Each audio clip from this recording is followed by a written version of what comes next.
রোজা শেষ হয়ে গেলে রোজার এই দিনগুলা কিন্তু খুবই মিস করব।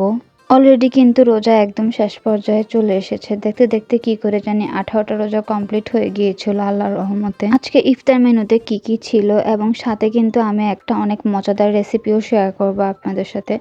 আসসালামু আলাইকুম, welcome to my another Ramadan series blog. আশা করব আপনারা সবাই ভালো আছেন এবং সুস্থ আছেন এই রহমতের মাসে। সেদিন ঝটপট ইফতার শেষ করে আমরা একটু আউটিং এ বের হয়েছিলাম, কজ আমাদের অনেক মাস হয়ে গিয়েছে বাইর হওয়া হয় না। তাই ভাবলাম যে ইফতারের পরে সেদিন একটু বের হই। আর আউটিং বলতেই আমরা রেস্টুরেন্টটাকে বুঝি, যেহেতু আমরা মা মেয়ে 4 জনে মিলে রেস্টুরেন্টে গিয়েছি। তো ওখান থেকে এসে আমি আর কোনো ক্লিপ নেইনি, এটা ছিল এর পরের দিনের ক্লিপ। সেদিন আম্মু এত মজার একটা সেমাই মেক করেছিল, যার রেসিপি আমি আপনাদের সাথে শেয়ার করতেছিলাম। ভিডিওতে দেখেই বুঝতে পারতেছেন আম্মু এই সেমাইগুলাকে একদম ছোট ছোট পিস করে নিচ্ছিল। ট্রাস্ট মি, এই সেমাইটা এত মজার ছিল আমি কল্পনাও করিনি এত সিম্পল একটা রেসিপি এত মজা হবে। সো দেন আম্মু ঘিতে একটু 2 রকমের কাজু বাদাম আর কাঠবাদাম ভেজে নিচ্ছিল। তারপর একটু বেশি করে ঘি দিয়ে সেমাইটাও একটু ভালো করে নেড়ে চেড়ে নিচ্ছিল। তারপর এখানে একটু পরিমাণ মতো পানি দিয়ে দিবে আম্মু, যাতে সেমাইটা একটু সিদ্ধ হয়ে যায়। এছাড়া আর এক্সট্রা কোনো কিছু ইউজ করা লাগবে না। দুধ ছাড়া এত মজার একটা সেমাই হয় সেটা আমি কল্পনাও করিনি। আমার আম্মু আসলেই জিনিয়াস। কিভাবে জানি এত মজাদার রেসিপি মেক করে আমাদেরকে খাওয়ায় সেটা আমি বুঝতেও পারি না। আর আম্মু সেদিন ফার্স্ট টাইম ট্রাই করেছিল, এত মজার হয়েছিল আমি তো জাস্ট অবাক হয়ে গিয়েছি। তারপরেই তো আপনাদের টেস্ট ওয়াইজ অনুযায়ী চিনি দিয়ে দিবেন, তারপর সামান্য একটু লবণ ইউজ করবেন। লবণটা এক্সেপশনাল, আপনারা চাইলেও ইউজ করতে পারেন আবার নাও দিতে পারেন, এটা সম্পূর্ণ আপনাদের ব্যক্তিগত ব্যাপার। তারপরেই তো ভালো করে নেড়ে চেড়ে আম্মু এবার এগুলো মিক্স করে নিচ্ছিল। And then at the moment সেখানে আম্মু বাদাম দিয়ে দিয়েছিল, ভেজে রাখা বাদামগুলো, তারপর নারিকেল দিয়ে দিয়েছিল। তারপরে তো কিছুক্ষণ ভেজে একদম এগুলো মিক্স করে নেবে। এখন সেমাইটার ফাইনাল লুকটা কেমন হয়েছে আমি একদম ইফতারের সময় দেখিয়ে দিব। এরপরে আমি আর কোনো ক্লিপ নিতে পারি নাই, কজ রোজার সময় এত পরিমাণ বিজি থাকা হয় যেটা বলার মতো না। আর যেহেতু আমরা আজকে সব কিছু আলাদা করে খাবো, মানে মেখে খাবো না, তো যার জন্য আমি একটু এক্সট্রাভাবে সুন্দর করে সব কিছু মেক করছিলাম।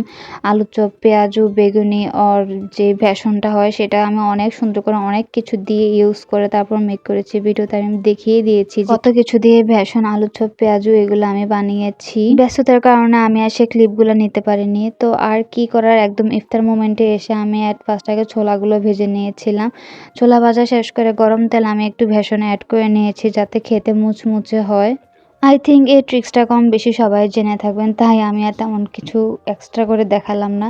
তারপরেই তো আমার ছোলা ভাজা হয়ে গেলে এখানে আমি তেল গরম করে একে একে ফার্স্টে আমি পেঁয়াজু ভেজেছি, তারপর আলু চপ ভেজেছি, তারপর বেগুনি ভেজেছি। যেহেতু আমরা আজকে খালি খালি খাবো তাই আমি চেয়েছিলাম যে একটু গরম গরম থাকতে, যার জন্য আমি ইফতারের প্রায় আধা ঘন্টা আগে থেকে এগুলো মেক করা শুরু করে দিয়েছি। আর আমি একটু তাড়াতাড়ি করতে হয়েছে কারণ একদম ইফতারের সময় হয়ে যাচ্ছিল।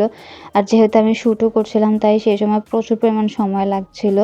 আর যেহেতু এটা ভাজা পোড়া আইটেম, তো আমি মনে করি যে এত এক্সট্রা করে বা ডিটেলস দেখানোর কিছুই নেই, কারণ সবাই মোটামুটি ভাজা পোড়া করতে জানে। তো আর কি, আমি একদম লাস্ট আইটেমে চলে এসেছি। এখন বেগুনিগুলো ভেজে চলে যাব টেবিল সেট করার জন্য। আর সেদিন আমাদের ড্রিঙ্কস আইটেম ছিল পাইনাপেলের জুস, এটা এত মজা হয়েছিল। অথেন্টিক যে কোনো ফ্রুটের জুসই কিন্তু খেতে খুবই মজা হয়। আর এটাই ছিল যে সেমাইয়ের সেই ফাইনাল লুকটা, আর খেতে এত বেস্ট ছিল। ট্রাস্ট মি, আপনারা কেউ বাসায় ট্রাই করলে প্লিজ আমাকে অবশ্যই একটু কমেন্ট করে জানাবেন যে আমি সত্যি বলেছি কি না। একদম 5 মিনিট আপনারা একটা ইজি পিজি রেসিপি তৈরি করে ফেলতে পারবেন। আর এই সেমাইটাকে জর্দা সেমাই বলা হয়। তারপরে তো টেবিলটাও সুন্দর করে সেট করা হয়ে গিয়েছিল। So that's all for today. আমার আজকে ভিডিওটা কেমন লেগেছে আপনারা কিন্তু অবশ্যই কমেন্ট করে আমাকে জানাতে ভুলবেন না। আর এই রমাদানের দিনগুলো কার কীভাবে কাটছে সেটাও আমাকে আপনারা শেয়ার করতে পারেন।